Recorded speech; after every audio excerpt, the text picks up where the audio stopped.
Değerli misafirlerimiz, IFS 2014'te programımıza kaldığımız yerden devam ediyoruz.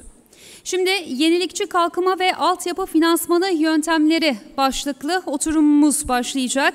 Oturumumuzun moderatörlüğünü Hazine Müsteşarlığı Dış Ekonomik İlişkiler Genel Müdürü Sayın Hakan Tokaç yapacak. Hakan Tokaç'ın konukları ise HSBC Global Capital Financing Yöneticisi Muhammed Davut, Kazana Nasyonel Bernard CFO'su Muhat İzani Gani, Maliye Bakanlığı Bölüm Başkanı Dr. Klaus Michel Hopp, KfW Kalkınma Bankası Güneydoğu Avrupa ve Türkiye Direktörü Christoph Tiskens. Buyurunuz. Saygıdeğer katılımcılar, değerli basın mensupları, kıymetli panelistler, İstanbul Finans Zirvesi'nin ikinci oturumuna hepinize hoş geldiniz diyerek başlamak istiyorum. Oturuma başlamadan önce bu yıl 5.'sini gerçekleştirdiğimiz ve İstanbul'umuzun uluslararası bir finans merkezi olması yolundaki çalışmalarımıza çok önemli katkı sağlayan bu zirveyi düzenleyen organizasyon komitesine teşekkürlerimi iletmek istiyorum. Bu oturumda çok değerli 4 tane panelistimiz var. Panelistlerimizle birlikte yenilikçi kalkınma ve altyapı finansman yöntemleri konularını ele alacağız. Zamanımız kısıtlı 4 tane konuşmacıya göre. Yaklaşık 1 saat içinde panelimizi, oturumumuzu tamamlamayı planlıyoruz. Dolayısıyla şöyle bir yöntem izlemeyi düşünüyorum panelimizde. Önce ben kısa bir genel bilgi sunduktan sonra konuşmacılarımıza sırasıyla 10'ar dakika kendi alanlarında bilgi vermeleri için söz takdim edeceğim. Daha sonra süre kalırsa sizlerden soru cevap almayı planlıyoruz. Şimdi ben kendi kısmımla ilgili size bir genel bilgi vermek istiyorum. Gelişmekte olan ülkelerin kesintisiz, yüksek ve sürdürülebilir bir kalkınma ivmesi yakalayabilmeleri, gelişmiş ülkelerin ise eskiyen altyapılarını yenilemek için ciddi bir finansman ihtiyaçları ile karşı karşıya olduğu hepinizin malumu olduğu gibi aşikardır. Bu konuda çeşitli kurumların farklı çalışmaları vardır. Yapılan bir çalışmaya göre gelişmekte olan ülkelerin hızlı şehirleşme, büyüme, bölgesel ve küresel entegrasyon ihtiyacına cevap vermek için her yıl yaklaşık 1 trilyon dolar yatırım finansmanı ihtiyacı bulunmaktadır. Öte yandan bildiğiniz gibi birçok kamu maliyesinin karşı karşıya bulunduğu açıklar, bankacılık sektörüne getirilen daha sıkı düzenlemeler ve çok taraflı kalkınma bankalarının sermaye kısıtları gibi nedenlerden dolayı bugüne kadarki geleneksel finansman yöntemlerinin yerine yeni alternatif finansman arayışları başlamıştır. Bu itibarla bu kapsamda özellikle hem ülkelerde hem de uluslararası platformlarda bu arayışlar yoğunluk kazanmıştır. Örneğin G20 platformunda yatırım ve altyapı finansmanı önemli bir başlık olarak karşımıza çıkmaktadır. Öncelikli konulardan bir tanesidir. Kısaca değinmem gerekirse temel olarak 4 başlık G20 altyapı ve yatırım finansmanında ele alınmaktadır. Bunlardan bir tanesi sermaye piyasalarıyla ilgili yurt içi yatırım ortamının iyileşmesinin desteklenmesi için atılacak adımlar tartışılmaktadır. Diğer yandan özel sektör ve kurumsal yatırımcıların yatırımlara aracılık etmesi için nasıl çalışmalar yapılabilir bunlar konuşulmaktadır. Bir başka konu çok taraflı ve bölgesel kalkınma bankalarının faaliyetlerinin optimize edilmesi için çalışmalar yürütülmektedir. Diğer bir önemli konu ise proje süreçlerinin iyileştirilmesidir. Bunlar G20 konusundaki yapılan çalışmalar. Burada aramızda Mr. Happe G20'deki bu çalışma grubunun eş başkanlığını yapmaktadır. Kendisinden bu konuda daha detaylı bilgi alabileceğimizi düşünüyorum. Diğer taraftan bugün konuk ettiğimiz bir yatırımcı sınıfından bahsetmek istiyorum. Ülke yatırım fonlarının Sovereign Wealth Funds olarak bilinen 2000'li yılların başından bu yana giderek önemli bir oyuncu olarak öne çıktığını görüyoruz. Sovereign Wealth Fund'lar tarafından yönetilen fon miktarı son 5 yılda üst üste artış göstermiş ve 5,8 trilyon dolara ulaşmıştır. Ayrıca ülkelerin emeklilik fonları, kalkınma fonları, kamu iktisadi kuruluşların fonları aracılığıyla sahip oldukları tutar 7,2 trilyon dolar ve resmi döviz rezervi olarak ise 8,1 trilyon dolar bulunmaktadır. Böylelikle Sovereign Wealth Fund ülkelerinin toplam 20 trilyon dolarlık bir fona erişimi bulunmakta olup bu kadar büyük bir miktarın kalkınma ve altyapı yatırımları için ne kadar önemli olduğu kuşkusuz dikkat çekicidir. Diğer bir konu ise İslami finansman konusudur. Son olarak bu İslami finans konusundan bahsetmek istiyorum. Küresel İslami finansal varlıkların büyüklüğü 2006 yılında 209 milyar dolar seviyesinden 2013 yılında çok dikkat çekici şekilde 1,8 trilyon dolar seviyesine yükselmiştir. Küresel sukuk ihraçları ise 2013 yılında toplam yaklaşık 120 milyar dolar seviyesine ulaşmıştır. Öte yandan proje sukuk ihraçlarının toplam sukuk ihraç içindeki payının sadece %10 seviyesinde olduğunu görüyoruz. Bu ihraçların hemen hepsi yurt içi piyasalarda gerçekleştirilmiştir. Önümüzdeki dönemde proje sukuk ihraçlarının payının artacağını tahmin ediyoruz. Değerli katılımcılar, Türkiye'de son yıllarda alternatif finansman yöntemlerini yaygınlaştırmaya yönelik kurumsal ve hukuki çerçeveyi güçlendirme yönünde çok önemli adımlar atılmıştır. Bu çalışmalar esas olarak kamu özel işbirliği, PPP olarak bilinen modelin özellikle ulaştırma sektöründe çok daha yoğun biçimde kullanılması ve bu modelin geleneksel sektörler dışında kalan sağlık ve eğitim gibi alanlarda da yaygınlaştırılması üzerine yoğunlaştırılmıştır. İslami finans açısından ülkemizde önemli çalışmalar yapılmıştır. SPK tarafından 2010 ve 2013 yılında yayınlanan tebliğler ile özel sektör kuruluşlarının sırasıyla kira sertifikası ve diğer sukuk ihraç edebilmesi imkanı sağlanmıştır. 2012 yılında yapılan kanuni düzenleme ile Hazine Müsteşarlığı'nın kira sertifikası ihraç edebilmesi mümkün olmuştur. Bugüne kadar gerçekleştirilen ihraçlar ile Hazine Müsteşarlığı uluslararası sukuk ihraçları 2,75 milyar dolar seviyesinde olmuştur. Ve bununla beraber yurt içi piyasalarda 6,3 milyar dolar seviyeye ulaşan sukuk ihracı gerçekleştirilmiştir. Şimdi bu genel çerçevenin ardından ben sırasıyla konuşmacılarımıza, panelistlerimize söz vermek istiyorum. İlk olarak sözü Malezya Ülke Yatırım Fonu Kazanah Nasyonel Berhat'ın CEO'su Sayın Mohit İzani Gani'ye dönmek istiyorum. Sayın Gani, Kazanah'ın faaliyetleri, yatırım alanları ve proje finansmanı konusunda bize kısaca bilgi verebilir misiniz?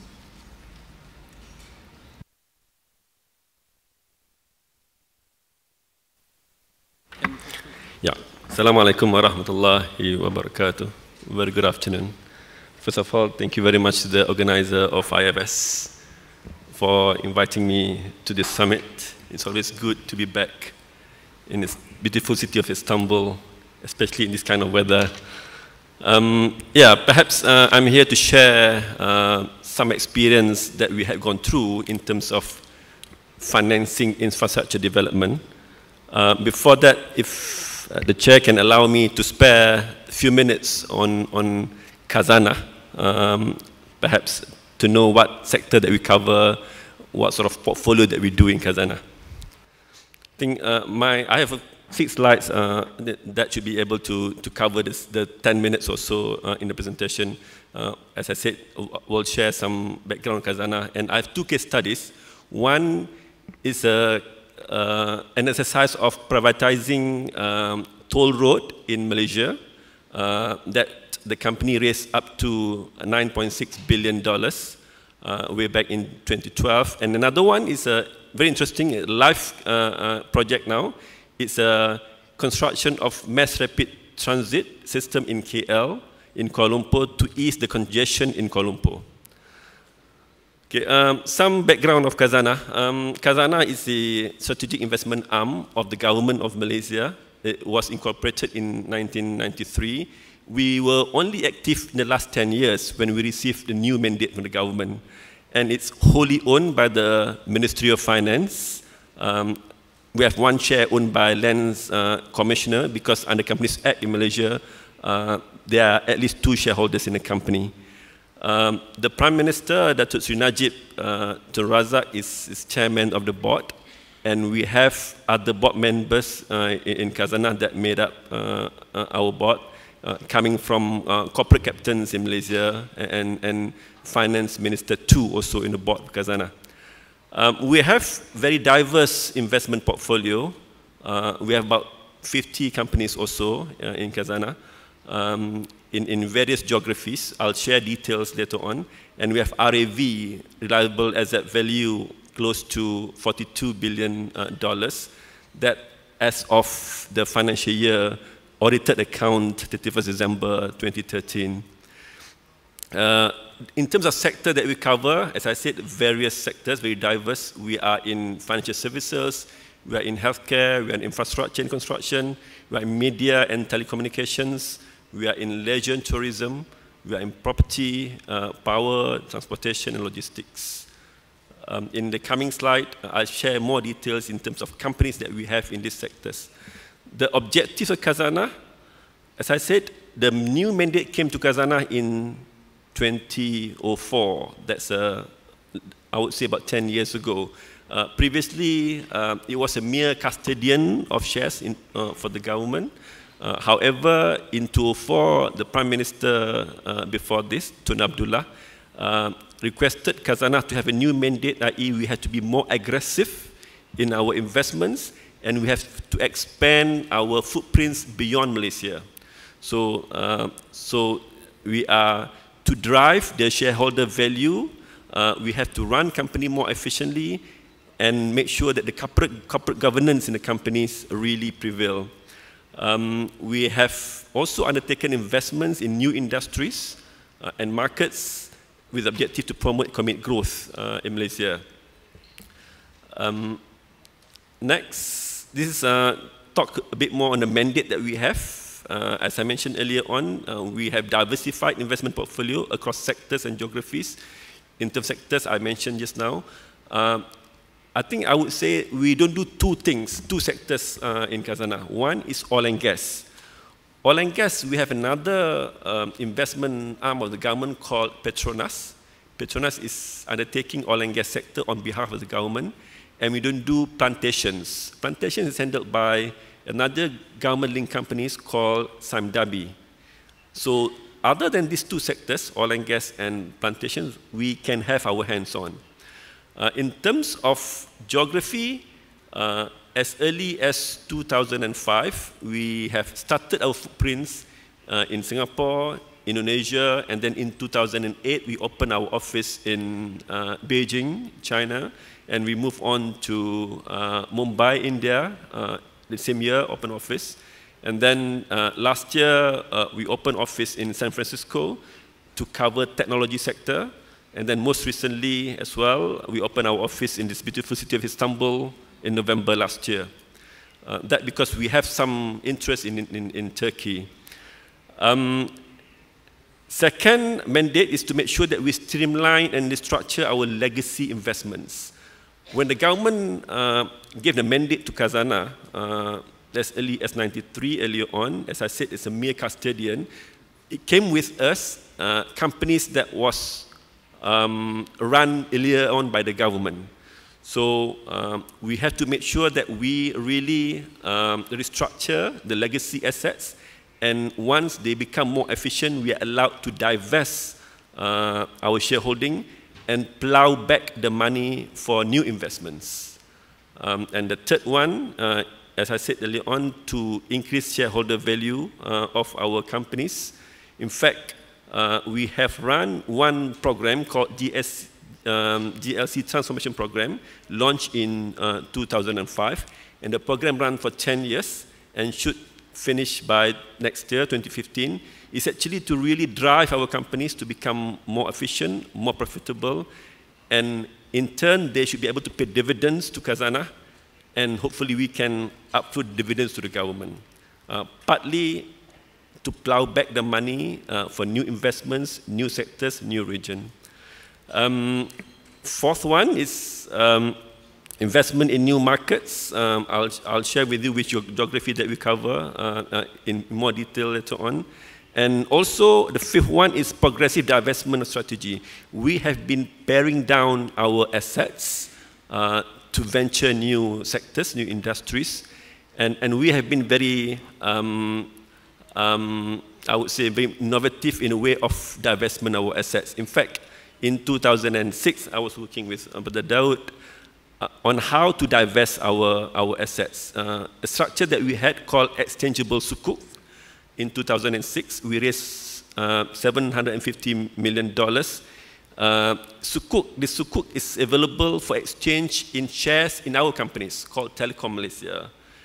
And by the time it matured 5 years later, in 2011, the share price of Telecom hit the exchange price, and almost 100% of the shares were exchanged by the sukuk holders. This is an example of sectors that we cover. For example, I've bucketed into sectors here. Financial services, we have CIMB Group. CIMB Group is a bank, leading bank in Malaysia that have operations in Malaysia, in Singapore, in Thailand, in Indonesia, and in Philippines. They have also securities company in Hong Kong and Australia.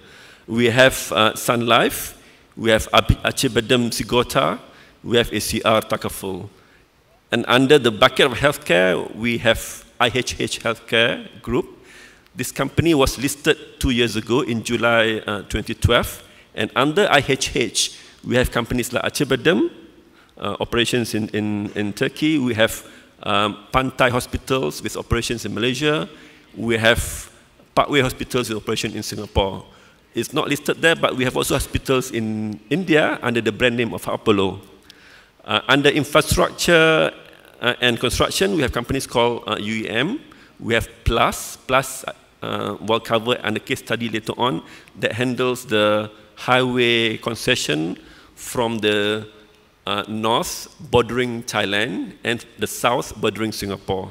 It's about 800 kilometers or so. We have UEM, we have Opus, and then under media and communications, we have Axiata. Axiata is a company that handles mobile business in the region. It started off a company in Malaysia called Celcom.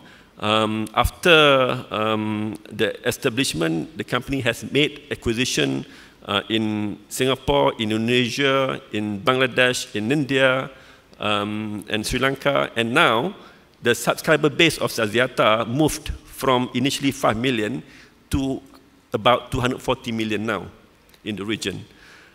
We have Telekom Malaysia that handles fixed line operations in Malaysia, and we have Pinewood Studios.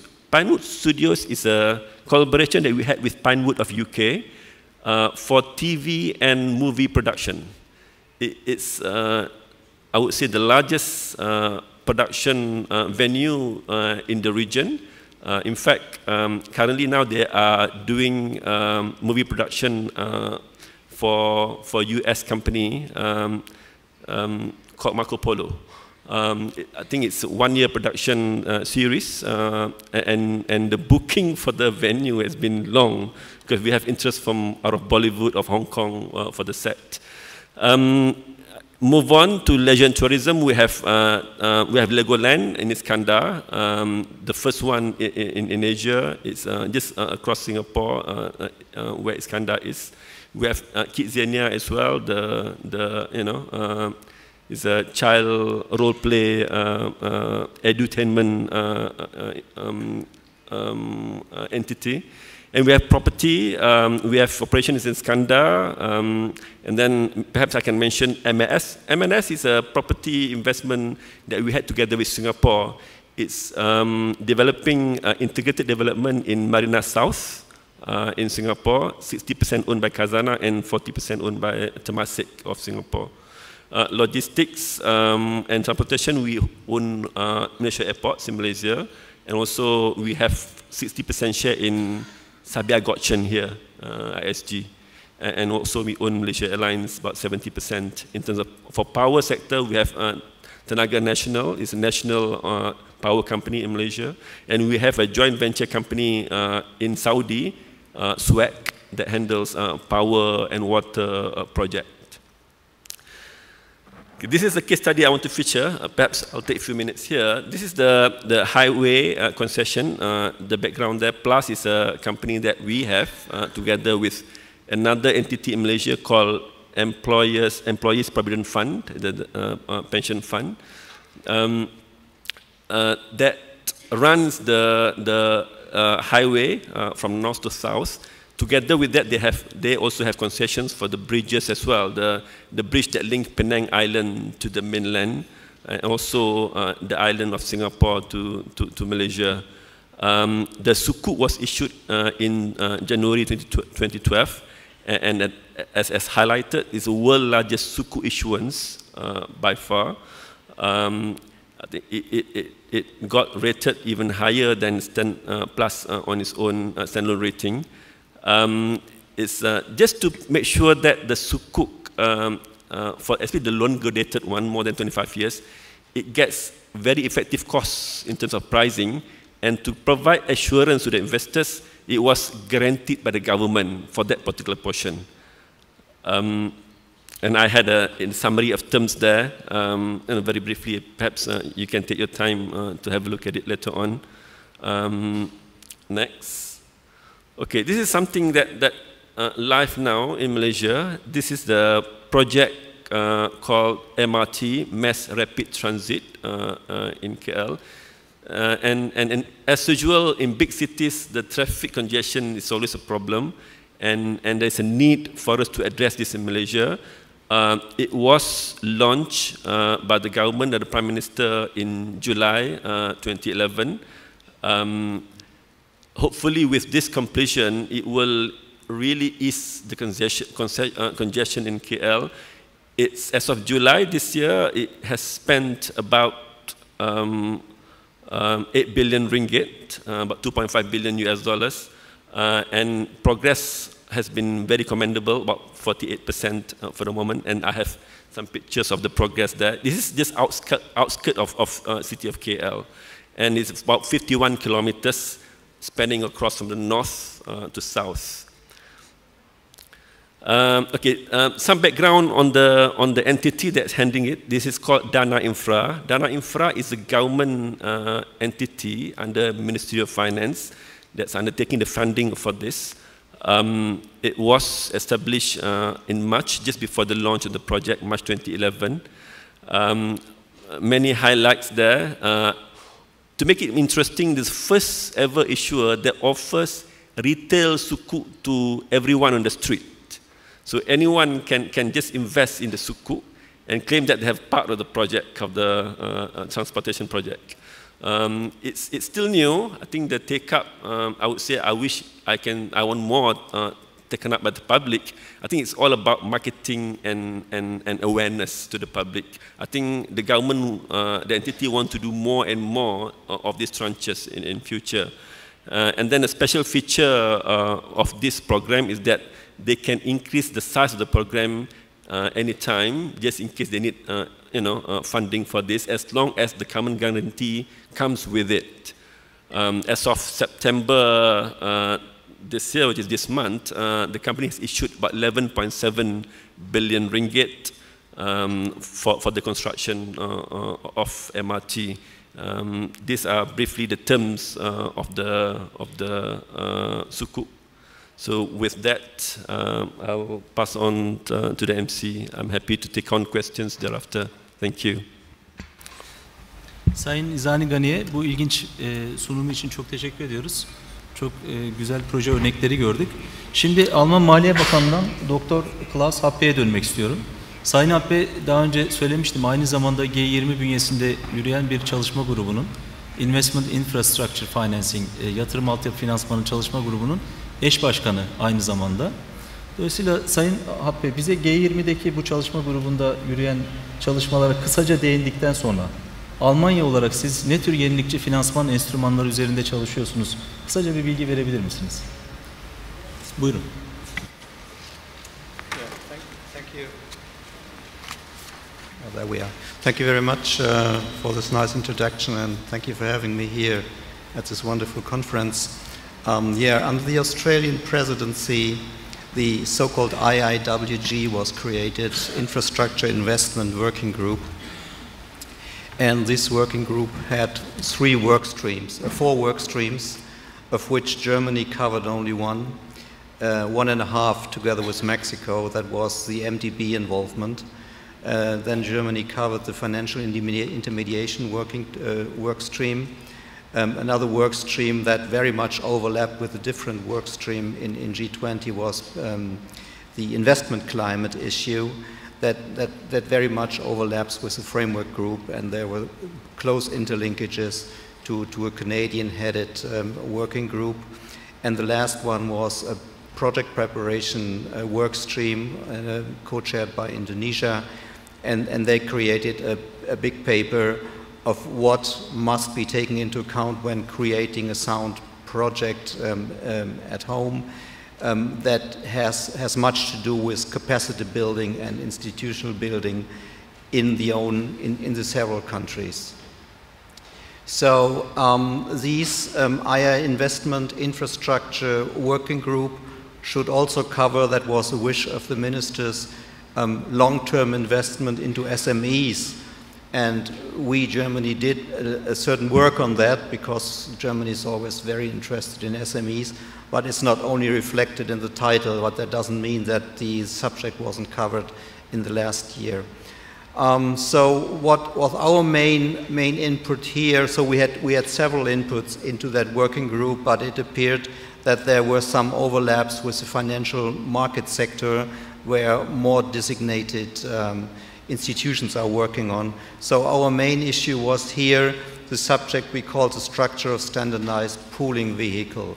So the whole exercise was about pooling in infrastructure projects into one to prepare a sound basis and a more standardized homogeneous basis for smaller bracket investors that don't have the capacity to go into depth risk identification of any kind of project. So the idea was to have this homogeneous one here where you find all things at the same place, as in the high quality SME documentation, where you find the same information at the same place at the documentation. You find the same kinds of projects. You find same currency there, so they exclude many risks that complicate things. We started to reflect on some basics here. So the first basic is, which you read here, finance versus funding. This is necessary to think about because we have some kind of customers who think that finance means funding. So mostly people from the development world are used to have a project finance, for example, by World Bank or other development banks, who just pay for it, which is more or less a grant. What we are thinking here is that it is third-party finance, not by the third party paid. The financier is one party and third party is the other one. So the question is who bears the cost, and this is the only question whether it's the taxpayer or the end user. So these two options we see. Most of the cases we have the taxpayer paying it, but we try to shift over more to an end user funded project. The same is the question with a general project budget, cost stemming from the general budget of the public party, or simply project budget, which are very closely related to those projects and may not subsidize anything else. And that leads us to that last basic, which is political interest vis-à-vis a resilient and sustainable business plan. So coming from those bases, we try to develop this kind of Linux approach. I do not hope that I do infringe here some kind of legal rights on that name, but we called it Linux because that should be an open platform, open for any kind of investment, notably from conventional finance and Islamic finance. And we try to identify several elements here. So we want to see here sustainable projects with a defined risk-sharing structure, which means the political risk on the one side by the initiator and the business risk on the other side with the management of the pool. We see a need there for an independent revenue for forecast and credit rating for each project, because the revenue forecast is key for any investor, whether this is a sensitive investment for him and which pays out in the end. We were looking at a minimum of standardization of contractual basis. There we had the idea and we had the offer from industry to set up a very informal ginger group to work on some contractual forms. We could very much use work that is done in the UK already. The Singaporeans came up with this idea of a transferable guarantee. So we have in project finance typically two or three big loans from financing banks. And if these loans are guaranteed, the refinancing loan must have a new guarantee. And the idea is now from Singapore that the guarantee should be able to skip from loan to loan, whatever is needed in this project. And the last effect is, of course, if this is done on a national-wise basis, we have some side effects because the national financial markets will be developed by the whole servicing industry that certainly will develop around the pool. And that led us to a very complicated and complex structure, which our task is in the future to get that more simplified, perhaps under the Turkish presidency, we will see. So what we have typically is a public initiator of a project. He should do the whole project preparation. That is what the Indonesian friends did. And he should also bear all of the political risk. So what all political risk involved in a project should be bear with the initiator of the project and should be finalized before the project comes to implementation. Now this is the implementation vehicle we have. In the center, the pooling vehicle, so where we could imagine that the public initiator takes an equity share in that pool of about less than 50% and provides a guarantee, if necessary, for the startup of the project. So we heard in the speech from the Malaysian colleague that project was completely guaranteed by the public budget. This is the typical situation we see, but our ambitious goal is here to come to end-user related projects which only have a limited guarantee in time, which lapses when the project hopefully becomes viable. So we have the parties involved here. I mentioned the servicing industries. Then we have the private construction companies, which do normally bring the finance with them. They also should have an equity share in those pooling vehicles. And then, of course, we have the banks. They are sometimes with a private company, sometimes they come on their own into that vehicle. Here we have then the institutional investors, which could invest into that vehicle. And here we have all these capital market tools, which we could imagine, but they are not necessary to be covered in this working group. But this is because this is extremely capital market related. So we could think of securitization, but a different group in G20 is doing principles for secure securitization, and we leave it up to them. All we have to see here that all the concept of the idea doesn't contradict any principles. They are set up for securitization, for the HQ, high quality securitization on the financial market side. And we of course have the Sukuk investors here, and that is pretty important because this vehicle was presented to the Islamic Finance Council to get their advice on them. And their reaction was slightly positive, to say it is important to see that this pooling vehicle is the owner of all the assets, and Sukuk investors, bonds investors, could have their kind of equity investment into that pool. So all the ingredients is in the pool. I'm not going to read. I cannot read because my glasses are too bad here.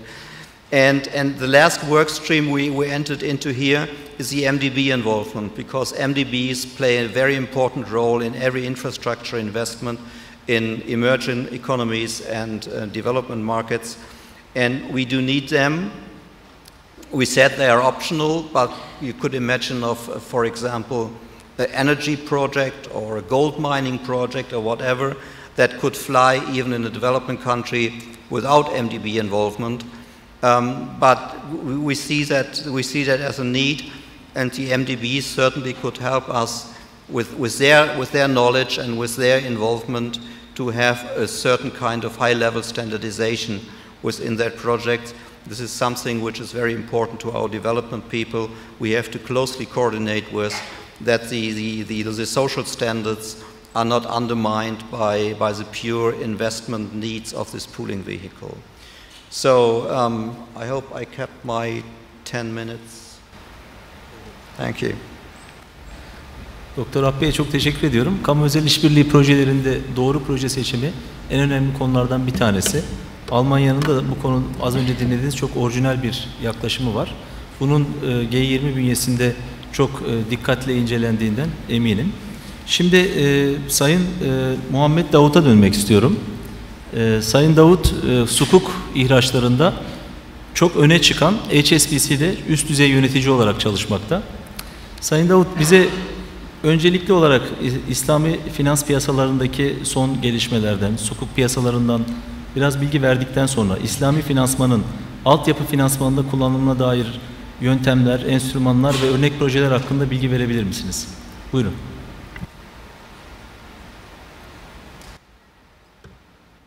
Great, thank you, Hakan Bey, and it's good afternoon, everybody, and it's a great pleasure to be here today. I'll talk briefly about Islamic finance and the role that Islamic finance can play in project financing. I think it's fair to say that this is an industry which is becoming more and more mainstream. It started off 30 years ago as a private sector initiative in a number of countries. We saw certain countries taking a big initiative to develop this, notably Malaysia.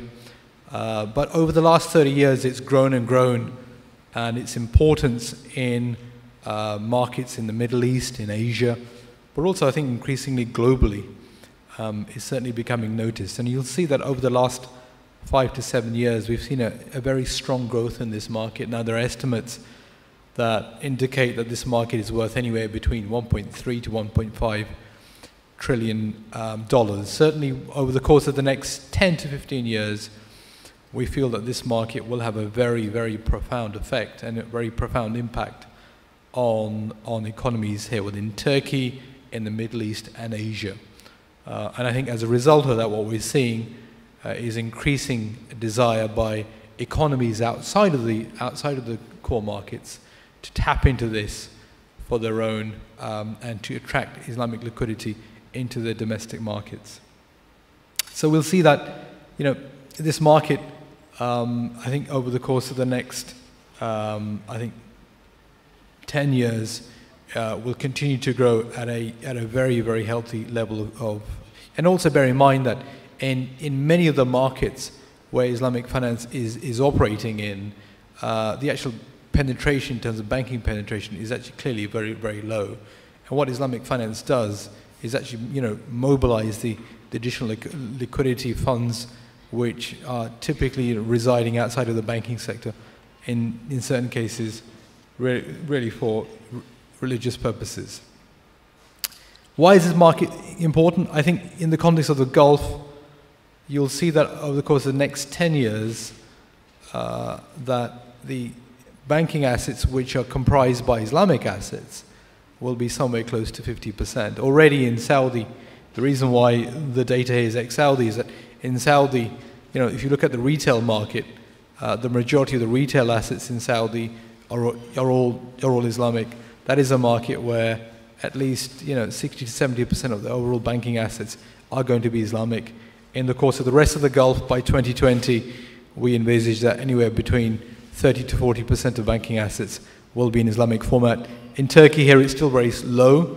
I think you're starting off from a low base.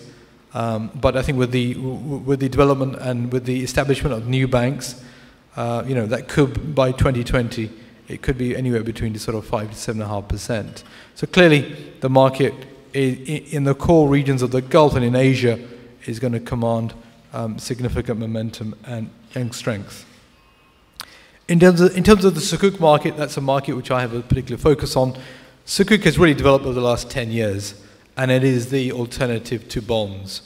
And it developed out in Asia, in countries such as Malaysia, which has really driven the development of this market. And it's then been exported across into the Gulf. And over the last 2 to 3 years, we've seen the development of the Sukuk market here in Turkey in the form of rent certificates which have been issued by the government over the course of the last 2 years, both in dollar format and Turkish lira format, as well as being offered by the participation banks. So this is a market which has grown very steadily. The volumes this year, you see, are around $25 billion, down slightly on years earlier, but for no other reason than I think some of the earlier years you saw some pretty large transactions coming into the market. So this is a market which is going to continue to grow. I think its importance is symbolized by new countries issuing Sukuk. Earlier this year, UK government issued a relatively small Sukuk, 200 million sterling. Last week, Hong Kong government issued $1 billion. And again, it's a desire to be able to attract Islamic liquidity into these markets as a starting point, and then really looking at how Islamic liquidity, how Islamic finance can address some of the broader financing needs of these economies, particularly infrastructure. In the markets in the Gulf, Sukuk now accounts for almost 50% of the total volume of issuance. Apologies. And what's interesting is the type of transaction that we're seeing. I think historically we've seen governments access this market, we've seen corporates accessing this market, but increasingly there is a high degree of R&D taking place in this market. And I think one of the key and important developments that we're seeing in this market is the idea that Sukuk can be used for infrastructure development. Because the idea here is Islamic finance is all about financing the real economy. The traditional modes of Islamic finance were very much equity-based, were very much based around trade, funding trade, were very much based around construction of assets and constructing and developing infrastructure. So the traditional modes of Islamic finance can actually be used extremely well to fund infrastructure.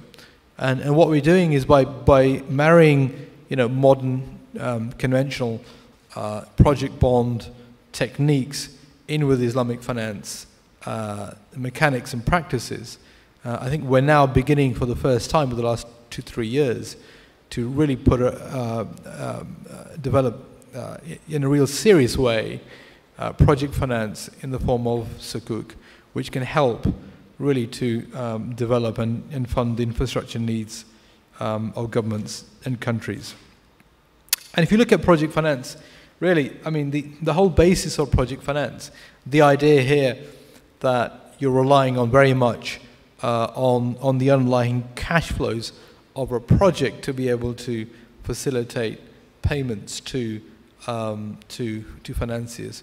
That by its very essence, where the financiers are taking the underlying risk in projects, that itself is very Islamic finance friendly.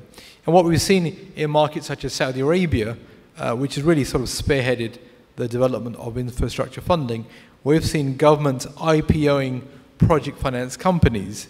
And in Saudi, which is a very interesting market, because there is such a strong movement there, or participation by retail investors. The IPO is sold to retail investors, and if a stock is labeled as an Islamic stock, it will then have a far wider bid, because in Saudi, given the conservative nature of the society, there is a very strong preference by retail customers then to be able to buy into stocks which are Islamic in nature. What we've then seen is that the project companies then, when they then raise the underlying funding for the projects, those projects are done on an Islamic nature. So for example, over the last couple of years, you've seen 2 very large petrochemical projects which have been sponsored by the government through Aramco, in the form of JVs with international partners, particularly in the oil sector. And very significant volumes have been raised. These have been greenfield projects. Historically, in the context of the Middle East, we've seen very few projects which are brownfield projects. So project financing being done on existing cash flows. So what we've done here in the context of Saudi, the government and particularly Aramco has guaranteed, has provided sponsor guarantees in the form of the construction periods. But once the construction period lapses, then the sukuk holders are very much then dependent upon the strength of the underlying cash flows to be able to service payments on the sukuk. And these have been sukuks which have been issued for 10 to 15 years in the domestic market, raising anywhere between $1 to $2 billion. So these are new initiatives which have been really spearheaded in the domestic Saudi market, which we hope will form the basis for ongoing developments over the course of the next 4 or 5 years, particularly in the dollar market. And just to end, I think what I'll probably just talk about lastly is the recent sukuk issued by the government of Indonesia, which is a 10-year, $1.5 billion transaction. And the reason why that's important is that sukuk, the structures historically which have been deployed by governments for sukuk transactions have been sale and leaseback structures, where existing assets have been identified and those assets have been sold to SPVs and then leased back. Increasingly governments are running out of assets, and increasingly governments, and we have a very similar case in Turkey, governments are telling us, okay, how can we access the international capital markets to fund infrastructure? And for the very first time, this particular sukuk, which was issued just 2 weeks ago, has a core element to it, where part of the proceeds of the funding will actually go to the government to fund identifiable projects which are sponsored by the government. So these could be in the form of hospitals, this could be in the form of schools, it could be in the form of toll roads.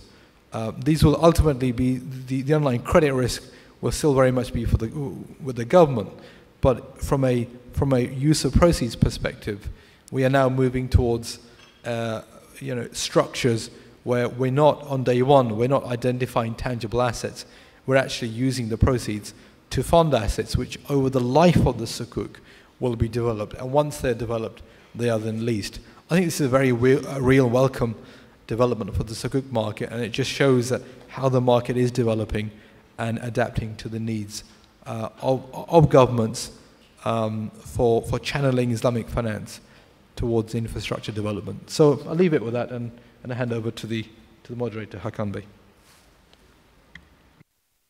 Sayın Muhammed Davut'a çok teşekkür ediyorum bu değerli bilgiler ve güzel proje örnekleri için.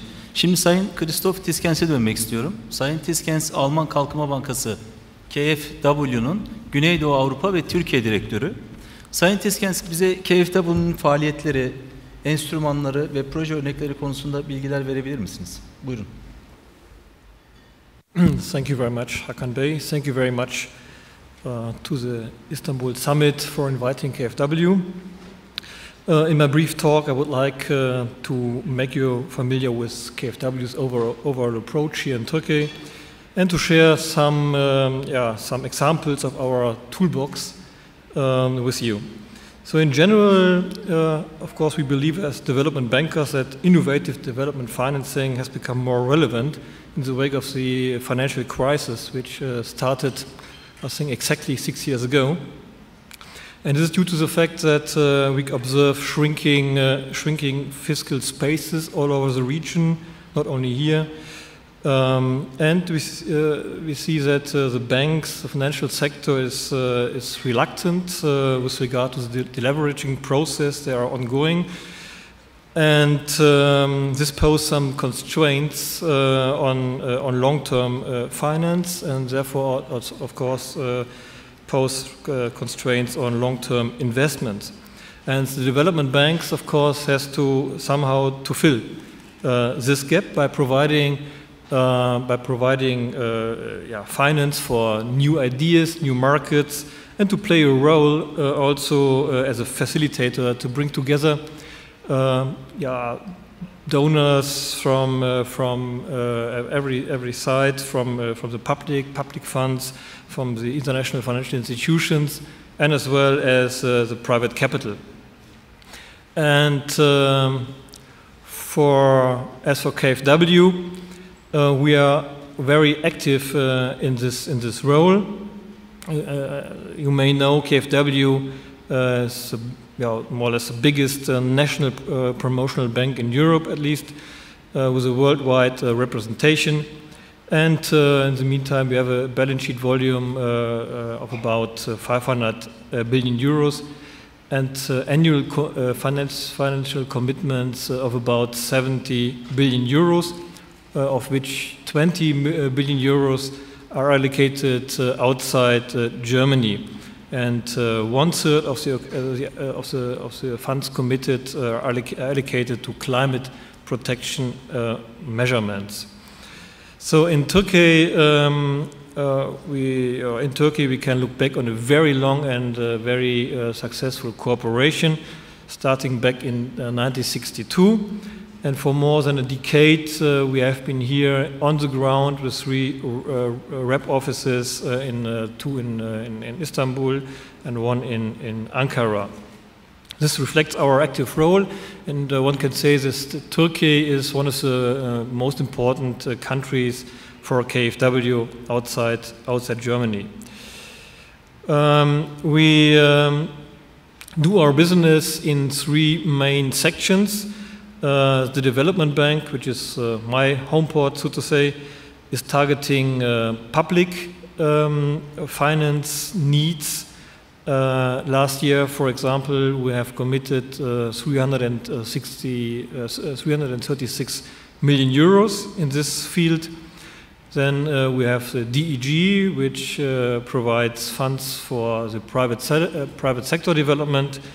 They had committed 88 million euros last year, and EPEX is our commercial arm of KfW, and they had a commitment volume of 483 million euros. This underpins the significance of Turkey for KfW and for Germany. And in the remit of our business scope, we dispose of a wide range of instruments which are applicable here, starting with loans, mezzanine structures, equity, but we can also provide grants, especially for technical assistance in order to foster project developments. And last but not least, we are involved in structured funds. With regard to the financial sector, which is a huge important pillar of our cooperation, we provide funds in order to deepen and to diversify the funding position of the financial sector. This is in order to improve access to finance in general for the smaller, very small companies, medium-sized companies, as a backbone also of the Turkish economy, and of course in order to support the sector to branch out into new markets and new areas of business, such as sustainable development, energy efficiency, renewable energies, and so on and so forth, as a main underlying development also for Turkey. So far the theory. I have with me some examples. So one example which we have developed quite successfully here in Turkey, together with our partners here, was the establishment, the setup of covered bonds. Covered bonds are bonds which are backed, secured by SME pools. This has had a quite substantial impact, because by doing this we have established a new asset class, and we allowed for further diversification of the Turkish banks, especially in Turkish lira funding, and of course ultimately to foster here SME finance business in Turkish banks. We have organized, or we have run through a couple of projects here. One KfW, my institution, was with Schicker Bank, and the other with DEG and DenizBank. Both programs, to my knowledge, are very well accepted in the market. Another area where we strive to develop the market, is the structured fund area. Structured funds where we are investing in are designed to leverage public funds with other funds by other donors and international financial institutions, and of course to include private money into these funds.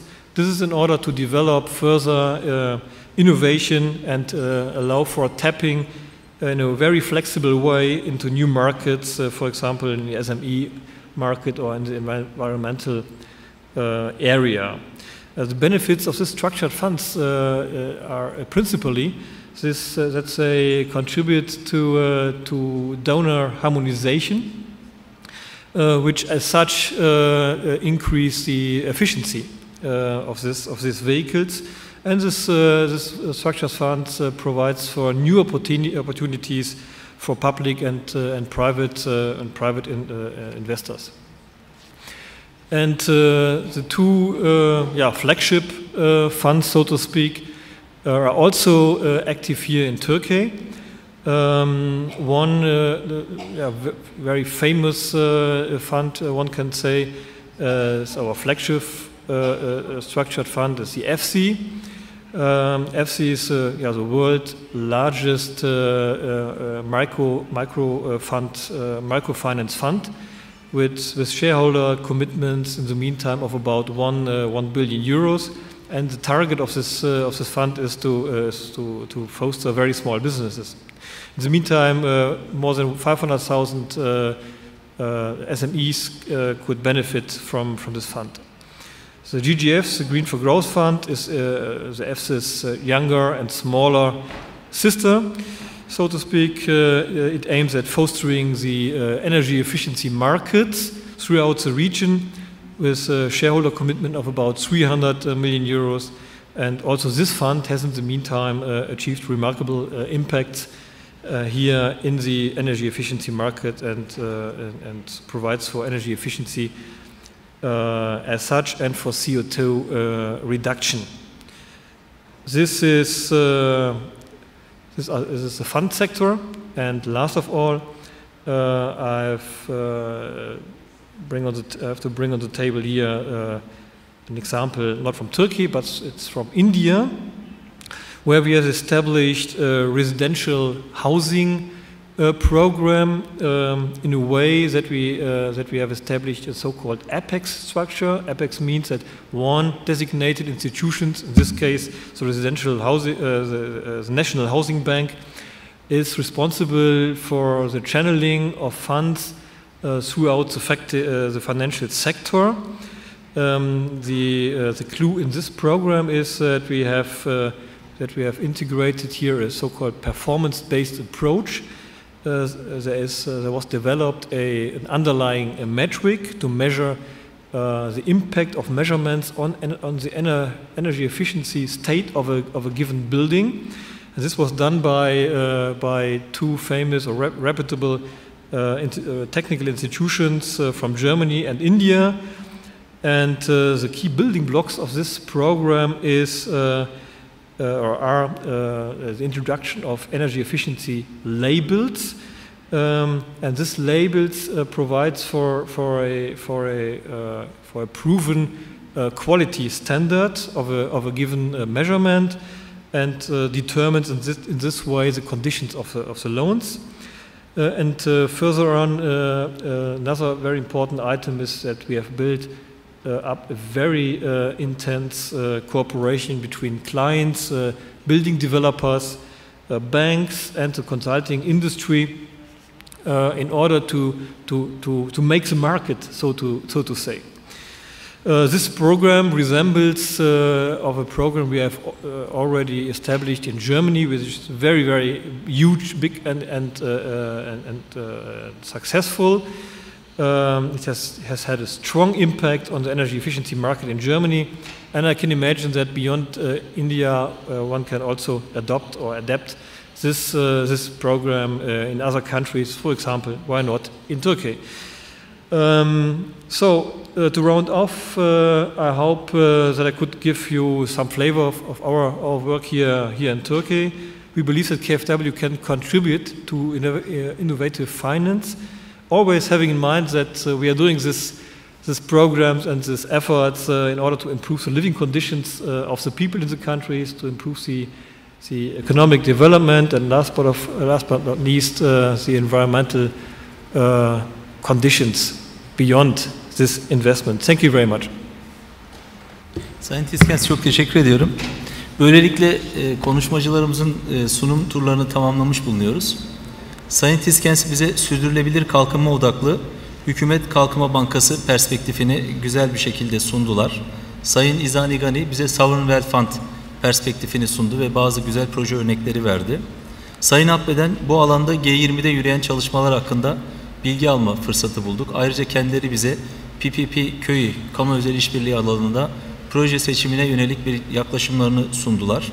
Sayın Davut bize İslami finans piyasaları hakkında ayrıntılı ve güncel bilgi sundular.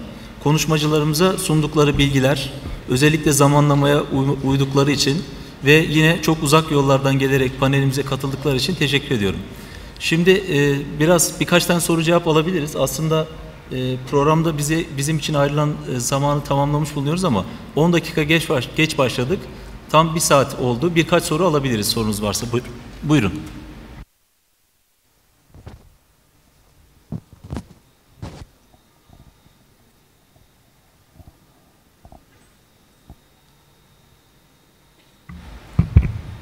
Buyurun.